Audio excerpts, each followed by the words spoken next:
नगला बचाओ संघर्ष समिति के बैनर तले चल रहे अनिश्चितकालीन धरने के चौथे दिन आज भारी संख्या में लोगों ने धरना दिया। वहीं आज धरना स्थल पर पहुंचे वरिष्ठ भाजपा नेता और किच्छा पूर्व विधायक राजेश शुक्ला ने लोगों को नगला बचाने का पूरा आश्वासन दिया। साथ ही उन्होंने सभी नगर वासियों से किसी की बातों में न आकर एकजुट रहने की अपील की है। बीते दिनों हाईकोर्ट के आदेश के बाद नगला वासियों को अपने आशियाने उजड़ने का डर सता रहा है, क्योंकि इससे पहले वन विभाग, पीडब्ल्यूडी और पंतनगर विश्वविद्यालय के अधिकारियों ने नगला के 700 परिवारों को अतिक्रमण मुक्त करने का नोटिस थमाया है, जिसके बाद से लोगों में हड़कंप मचा हुआ है। इसी को लेकर बीते 3 दिन से नगला वासी अनिश्चितकालीन धरने पर बैठ गए हैं।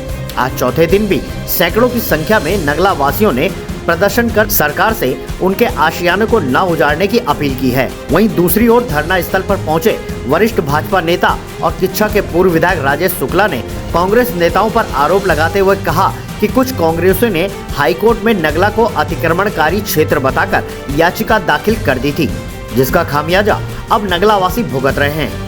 उन्होंने कहा कि वन विभाग, लोक निर्माण विभाग और पंतनगर यूनिवर्सिटी द्वारा नगला क्षेत्र को अतिक्रमणकारी घोषित करते हुए उन्हें कब्जा हटाने के नोटिस थमा चुका है, जिसकी वजह से नगला वासियों में भय का माहौल बना है।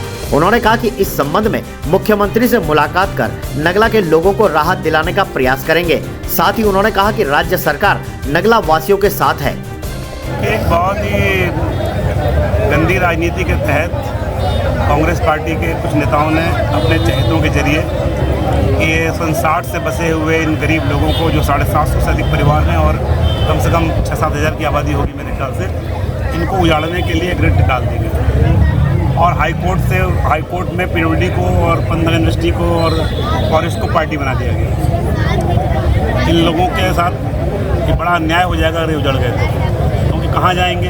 इनके पास पूरे देश में कहीं कोई संपत्ति नहीं है, घर नहीं है, रहने का ठिकाना नहीं है, छोटे छोटे बच्चे हैं, पिछले 50-60 सालों से यहाँ रह रहे हैं। कौन कौन से विभाग हैं जो उजाड़ने की कार्रवाई में शामिल हो रहे हैं? पीडब्ल्यूडी है, फॉरेस्ट है और क्या कहते हैं कि यूनिवर्सिटी पंतनगर है। बट सरकार ने कभी इनको उजाड़ने को नहीं कहा। ये जो रेट डाली गई है, इस रेट से दिक्कत खड़ी हुई है। अब उसमें हम लोगों ने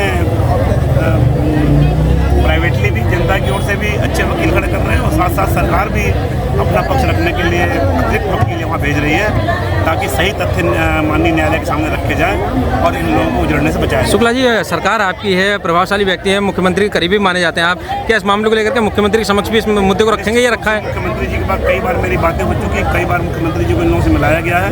मुख्यमंत्री जी ने इसे पूरा संज्ञान लिया है। मुख्यमंत्री जी ने अधिकारियों को निर्देशित भी किया है कि सरकार का सही पक्ष न्यायालय के सामने इस तरीके से रखा जाए कि हम इन लोगों के घरों को बचा सकें। कोई उम्मीद लग रही है? बिल्कुल पूरी उम्मीद है और हमें पूरा उम्मीद है कि न्याय होगा।